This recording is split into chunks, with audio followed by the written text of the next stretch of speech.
So hello students, welcome to a new video. So today we are going to study about the Bernoulli's theorem. देखिए इसकी जो definition कहती है वो कहती है कि the sum of pressure energy, यानी कि प्रेशर एनर्जी क्या होती है, PV, pressure multiply by volume. Kinetic energy क्या होती है, half of m v square. And potential energy क्या होती है, एम जी एच। तो ये तीनों एनर्जी का जो सम है एट एनी पॉइंट, किसी भी पॉइंट पे, ये चीज इंपॉर्टेंट है, eight any point in steady flow, यानी कि जो स्टेडी फ्लो होता है जिसको हमने लेमिनार फ्लो बोला था। टर्बुलेंट फ्लो तो डिफरेंट हो जाता है। लेमिनार फ्लो जिसमें एक के पीछे एक के पीछे एक के पीछे एक के पीछे पार्टिकल्स चलते हैं, this is called laminar flow. और स्टेडी फ्लो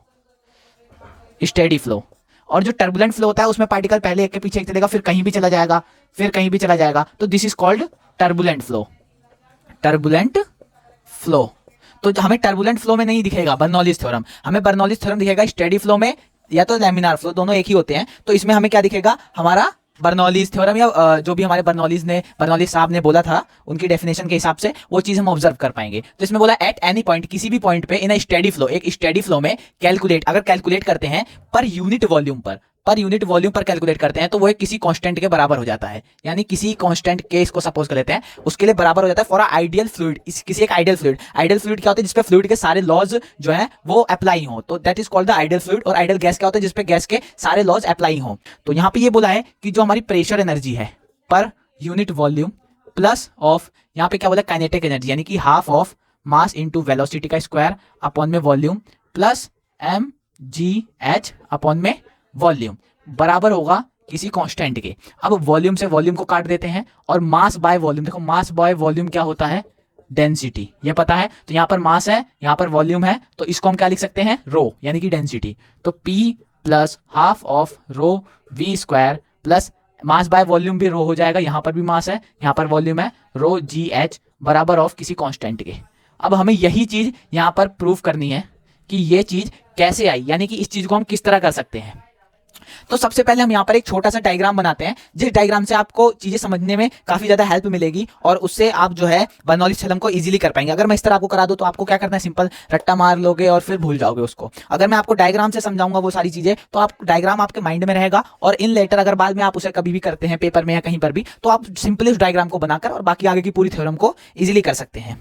तो पहले हम यहाँ पर देखते हैं, सपोज करिए एक पाइप है, दिस इज अ पाइप, और कुछ ऐसा पाइप है। अब यहां पर देख सकते हैं कि ये जो नीचे का पाइप है, पानी नीचे से ऊपर की तरफ जा रहा है ऐसे, ठीक है, स्टेडी फ्लो है एक, और पानी जो है नीचे से ऊपर की तरफ इसमें फ्लो कर रहा है, ठीक है, कुछ ऐसा है। अब यहां पर देख सकते हैं, देखो जो फोर्स है, फोर्स कहां लगेगी, इधर देखो, यहां पर तो इधर की तरफ फोर्स लगेगी जिसको हमने F1 बोल दिया, और यहां पर इधर की तरफ फोर्स लगेगी जिसको हमने F2 बोल दिया, ठीक है। तो इन दोनों फोर्स के बीच का जो एंगल क्या है वो 180 डिग्री है, यानी कि जस्ट ऑपोजिट लग रही है दोनों फोर्स एक दूसरे के बीच में। यहाँ पे इसका जो एरिया है इसको हमने A1 बोल दिया, ठीक है। इसने सम टाइम, देखो पानी जो है यहाँ पर हमने जितना पानी यहाँ से फ्लो करा वो पानी कुछ देर बाद यहाँ पर पहुंचेगा, तो इस इतने एरिया को हमने x बोल दिया, यानी कि इतना जो इसने डिस्प्लेसमेंट करा उसको हमने x बोल दिया। और जो पानी है वो यहां पर पहुंचेगा और यहां से यहां के बीच में इसको हमने x2 बोल दिया।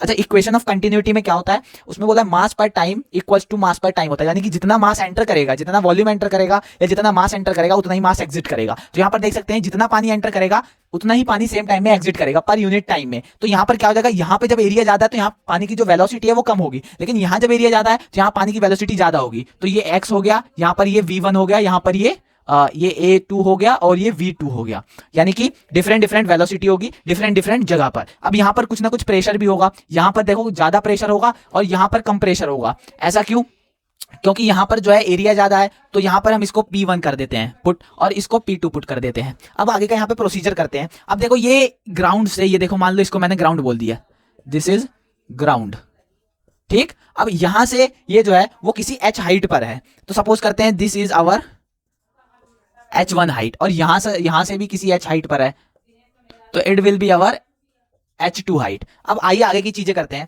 तो आगे हम लगाएंगे वर्क एनर्जी थ्योरम, जो कि हमने वर्क पावर और एनर्जी वाले चैप्टर में भी पढ़ी थी। वो क्या कहता है, देखो यहां पर वर्क एनर्जी लिख देते हैं, by applying work energy theorem. Work energy theorem क्या कहती है स्टूडेंट्स, मैं आपको ये एक एडवाइस देना चाहता हूँ कि साथ के साथ आप इन चीज़ों को नोट करते हुए चलें, और ताकि जैसे देखिए ये बोर्ड इसमें हम एक बार में जो है पूरी डेरिवेशन नहीं कर पाएंगे, थोड़ी बड़ी डेरिवेशन है, ठीक है। तो अगर साथ के साथ आप नोट करते चलेंगे और जब मैं इसको रब करूंगा तो फिर क्या होगा कि आपको समझने में कोई भी प्रॉब्लम नहीं होगी, आप उसी के आगे इसको कंटिन्यू कर सकते हैं। सो आगे हम करते हैं कि वर्क एनर्जी थ्योरम क्या कहती है कि जो वर्क डन है, यानी कि जो पूरा वर्क डन है वो चेंज इन काइनेटिक एनर्जी के बराबर होता है। तो यहां पर क्या देखते हैं कि जो चेंज इन काइनेटिक, देखिए वर्क डन जो है ऑल पूरा वर्क डन डेल्टा इन काइनेटिक एनर्जी के बराबर होता है, ठीक है। तो डेल्टा के यानी काइनेटिक एनर्जी का जो चेंज है वो किसके बराबर होगा, वर्क डन बाय प्रेशर, ठीक है, बाय प्रेशर फोर्स, ये रहा ना, प्रेशर एनर्जी है तो प्रेशर फोर्स भी प्रेशर एनर्जी के द्वारा बनेगी, जो work done by pressure energy होगा दैट इज प्रेशर फोर्स, ठीक है, work done by pressure force. आगे क्या करना है हमें, यहां पर हम करेंगे वर्क डन बाय mg, यानी कि जो पोटेंशियल एनर्जी के द्वारा करा गया मास इनटू ग्रेविटी के द्वारा, that is work done by mg। अब इसी को हमें करना है, तो पहले हमें यहां पर देखते हैं कि work done by pressure force, ठीक है, work done by pressure force कितना होगा। तो हम ये जानते हैं, देखो सिंपली हमने ये जाना है कि वर्क डन होता है एफ एस कॉस थीटा के। अब यहां पर दो फोर्स, दो डिस्प्लेसमेंट और दो तरह के एंगल हैं, तो यहां पर हमें यही करना है, वर्क डन बराबर होगा F1, एस की जगह x लिख देते हैं, डिस्प्लेसमेंट उतने x करा था, ठीक है, यही हमारा s है, तो x1 cos theta plus of F2, क्योंकि सम ऑफ टोटल होगा ना, total work done by pressure force कितना हुआ है, तो इन दोनों का सम जो होगा that is the total work done by pressure force, तो F2 x2 and cos theta. अब देखो स्टूडेंट्स, मैंने आपको बताया था ये एक फोर्स है और ये एक फोर्स है, it is F1 it is F2, यहाँ पे आप देख सकते हैं, यहाँ पर भी देख सकते हैं। तो अगर एक के थीटा को हम 0 डिग्री ले लेते हैं तो दूसरे के थीटा को हमें 180 डिग्री लेना पड़ेगा, क्योंकि जस्ट ऑपोजिट है एक दूसरे के, ये दोनों जो है जस्ट ऑपोजिट है। तो यहाँ का कॉस थीटा आप देखते हैं, work done is equal to F1 x1 cos 0 degree plus F2 x2 cos 180 degree, ठीक है। वर्क डन cos 0 डिग्री होता है 1, तो F1 x1 ऐसे ही रह जाएगा। cos 180 होता है, मैं आपको यहाँ ब्रैकेट में लिख देता हूँ, cos 180 इक्वल होता है माइनस ऑफ 1 के, ठीक है। तो यहाँ पर ये तो 1 हो जाएगा और यहाँ पर माइनस ऑफ F2 x2 हो जाएगा, क्योंकि जब माइनस ऑफ 1 आ जाएगा तो it will be multiply by F2 and x2 makes it negative, तो इसको नेगेटिव कर देगा। और ये हमारा क्या है, इक्वेशन नंबर 1। तो ये हमारी इक्वेशन नंबर 1 यहाँ पे बन गई। अब देखो इस इक्वेशन को थोड़ा सा और सिंप्लीफाई करते हैं, और सिंप्लीफाई करने के बाद हम यहाँ पर क्या पाएंगे कि देखो यहां पर इसको थोड़ा सा और सिंप्लीफाई कर लेते हैं। तो जैसे मैंने आपको बताया था, ठीक है, ये वर्क डन बराबर होगा F1 x1 minus of F2 x2 के, ये चीज हम जानते हैं, ठीक है। अब यहां पर हमें क्या कर, देखो जो हमारा फोर्स होता है, देखो यहां पर मैं लिख देता हूं, force is equal to pressure into area. अब आपको मैं क्या, अब ये चीज कैसे आई, देखो प्रेशर बराबर होता है फोर्स अपॉन में एरिया के, ये तो आप सभी को पता है ना, pressure equals to force upon area, ठीक है। अब मैं एरिया को यहां पर ले गया तो ये हो गया हमारा force equals to pressure multiply by area, ठीक है, ये चीज आ गई। तो इसको हम यहां पर फोर्स की जगह पर पुट कर देंगे दोनों साइड कि फोर्स इक्वल टू PA। अब फोर्स की जगह पर यहां पर हमें क्या पुट करना है, फोर्स की जगह पर दोनों जगह पर प्रेशर इंटू एरिया को पुट करना है, तो work done is equals to P1 A1 x1 minus of P2 A2 x2।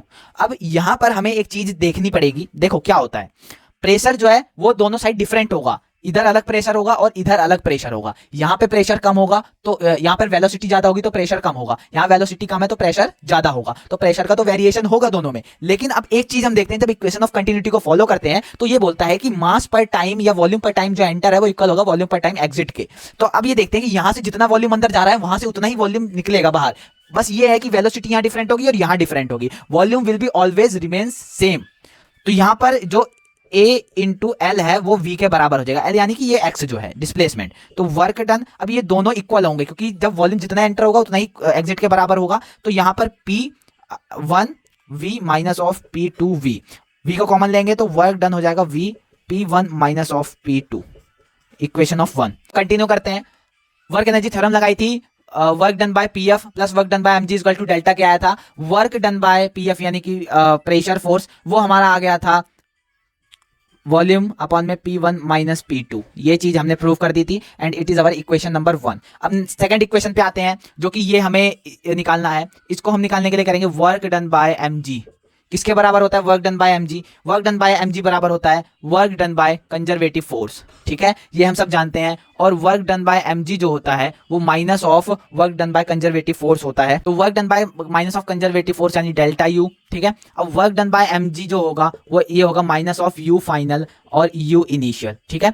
You बाहर माइनस है तो अंदर मल्टीप्लाई करेंगे, तो वर्क डन ऑफ mg बराबर हो जाएगा minus of uf plus of ui, ठीक है। तो आगे पीछे अरेंज करेंगे तो work done by mg equal होगा ui माइनस ऑफ uf, यानी कि u initial minus of u final. तो अब u इनिशियल क्या है, u इनिशियल को यहाँ पे पुट करते हैं, तो u इनिशियल जो हमारा था वो ये है मास मल्टीप्लाई बाय ग्रेविटी, यानी कि डायरेक्ट लिख देता हूं मैं mgh1, यानी कि ये वाली हाइट जो कि h1 है और ये वाली h2 है, ठीक है, ये दोनों हमारी height, minus of mgh2। Mass equal है, ग्रेविटी इक्वल है, दोनों पे लगने वाली हाइट का वेरिएशन होगा। तो वर्क डन बाय mg होगा बराबर ऑफ mg कॉमन आ जाएगा क्योंकि दोनों में इक्वल है, यहाँ भी इक्वल है, यहाँ भी इक्वल है, तो h1 minus of h2। This is equation number 2, ठीक है, ये हमारी इक्वेशन नंबर 2 आ गई। अब यहाँ पर लास्ट जो हमें प्रूव करना है विच इज डेल्टा के, यानी चेंज इन एनर्जी, तो उसको हम यहीं पर प्रूव कर देते हैं। एक मैं लाइन खींच देता हूं। अब यहां पर प्रूव करेंगे काइनेटिक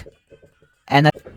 अब काइनेटिक एनर्जी को हम किस तरह जानते हैं, देखो डेल्टा ऑफ काइनेटिक एनर्जी हो जाएगा के फाइनल माइनस ऑफ के इनिशियल, यानी कितना चेंज आया काइनेटिक एनर्जी में, वो तो हमें यही पता चलेगा कि काइनेटिक एनर्जी फाइनल कितनी थी और इनिशियल कितनी थी। अब फाइनल में से इनिशियल को माइनस कर देंगे तो जो काइनेटिक एनर्जी आएगी it is our change in kinetic energy, यानी कितना चेंज आया काइनेटिक एनर्जी में। तो ये कैसे निकालेंगे, अब देखो डेल्टा के हो जाएगा काइनेटिक एनर्जी फाइनल। अब देखो काइनेटिक एनर्जी फाइनल क्या होगा, पहले यहाँ पे देखते हैं, हाफ ऑफ एम वी 2 का square minus of half of m v1 का स्क्वायर। यहाँ पे देखो वेलोसिटी यहाँ पर v1 ली थी हमने और यहाँ पर वेलोसिटी जो ली थी वो v2 ली थी, ठीक है। तो काइनेटिक एनर्जी ऑफ v, यहाँ पर देखो ये दोनों कॉमन है और ये भी कॉमन है, कांस्टेंट है, लेकिन यहाँ पे वेरिएशन किसका हो रहा है, वेलोसिटी का। वेलोसिटी अलग अलग है दोनों जगह, क्योंकि यहाँ पर अगर प्रेशर ज्यादा है तो वेलोसिटी कम होगी, यहाँ पर प्रेशर कम है तो वेलोसिटी विल बी मोर। तो यहाँ पर वेलोसिटी ज्यादा है यहाँ पर, और यहाँ पर वेलोसिटी कम है, ठीक है। अब यहाँ पर चेंज इन काइनेटिक एनर्जी बराबर हो जाएगा हाफ ऑफ m को कॉमन ले लेंगे, दोनों साइड इक्वल है, और ब्रैकेट में आ जाएगा v2 का स्क्वायर माइनस ऑफ v1 का स्क्वायर। ये हो जाएगी हमारी इक्वेशन नंबर 3। आई होप आप सभी को समझ आ रहा होगा। अब लास्ट चीज हम यहाँ पर करते हैं, पहले मैं तीनों इक्वेशन को लिख लेता हूँ यहाँ पर। तो हमने क्या करा था, work done by magnetic force या potential energy is mg of h1 minus h2, ये इक्वेशन नंबर 2। और work change in kinetic energy हमारा आया था हाफ ऑफ m v2 का स्क्वायर माइनस v1 का स्क्वायर, ये तीसरी इक्वेशन हो गई। तो कंटिन्यू करते हैं स्टूडेंट्स। अब यहां पर हमने वर्क एनर्जी थ्योरम जो यहां पर लिखी हुई है, ये वर्क एनर्जी थ्योरम है, इसकी हमने तीनों चीजें निकाल ली है, यानी कि work done by pressure force, work done by mg and work done change in kinetic energy. तो तीनों को यहां पर पुट कर देते हैं। तो यहां पर लिखते हैं पुटिंग इक्वेशन 1, 2 एंड 3, इसको इक्वेशन नंबर ए नाम दे देते हैं इन इक्वेशन ए, ठीक है। वर्क डन बाय पीएफ कितना था, v p1 minus p2 plus यहां पर वर्क डन बाय mg कितना था, mg h1 minus h2 equals to हो जाएगा चेंज इन काइनेटिक एनर्जी कितना था, हाफ ऑफ m v2 का स्क्वायर v1 का स्क्वायर। ये आ गया हमारे पास। अब यहां पर हम देख सकते हैं कि यहाँ पर वॉल्यूम है, यहाँ पर मास इनटू ग्रेविटी है, एंड यहाँ पर थोड़ा सा चेंज है। अब हम यहाँ पर देख सकते हैं, देखो यहाँ पर मैं क्या करता हूँ, मास जो है वो रो वी के बराबर होता है, यानी कि डेंसिटी मल्टीप्लाई बाय वॉल्यूम। देखो रो क्या होता है, मास बाय वॉल्यूम, तो जब इसको इधर ले जाएंगे तो मास इक्वल्स टू रो वी के बराबर हो जाएगा। ये चीज हम सब जानते हैं, ठीक है। तो अब आगे इसको कंटिन्यू करते हैं और यहाँ पर इसको पुट करते हैं मास की जगह पर रो वी। तो यहाँ पर वॉल्यूम का volume P1 minus P2 plus of mass की जगह पर rho V g H1 minus of H2, ठीक है। ये वॉल्यूम है, इसको मैं थोड़े ये जो कैपिटल में मैंने लिखा है ये वॉल्यूम है, और जो मैंने स्मॉल में लिखा है ये it is velocity is equals to half of rho v v2 का स्क्वायर माइनस v1 का स्क्वायर। इधर कॉमन है, इधर कॉमन है, इधर कॉमन, वॉल्यूम तीनों साइड है और volume will be always equal. तो वॉल्यूम तीनों साइड से हमने कट कर दिया, P1 minus P2 plus of rho g, multiply करेंगे अंदर तो H1 minus rho g H2 बराबर हो जाएगा हाफ ऑफ रो v2 का square minus half of rho v1 का स्क्वायर। अब यहाँ पर कुछ प्लस में है कुछ माइनस में है, तो जो माइनस में है उसको एक साइड ले लेते हैं, जो प्लस में है उसको एक साइड ले लेते हैं, यानी सबको प्लस में कन्वर्ट कर देते हैं। तो यहाँ पर P1 प्लस रो जी H1, और यहाँ पर ये माइनस में है तो इसको इधर ले आएंगे, minus of half rho v1 square बराबर हो जाएगा, P2 माइनस में है, P2 को इधर लगाए प्लस में आ गया, प्लस ऑफ यहाँ पर ये माइनस में इसको इधर ले जाएंगे तो rho g H2 plus half of rho V2 का स्क्वायर, ये चीज आ गई। यानी कि P1 प्रेशर 1 रो GH1 और हाफ ऑफ रो V1 का स्क्वायर बराबर होगा pressure 2 rho GH2 plus half of rho V। यानी कि जितना इन सब का जो समय जितना यहाँ से एंटर हो रहा है उतना ही इन सब का जो समय यानी प्रेशर रो GH2 और half of rho V square 2 का इसके बराबर होगा। तो यहाँ पर हम लिख सकते हैं कि जो प्रेशर है और रो GH है यानी कि 1 2 तो हम हटा देते हैं, rho GH plus half of rho V square वो बराबर होगा किसी कांस्टेंट के।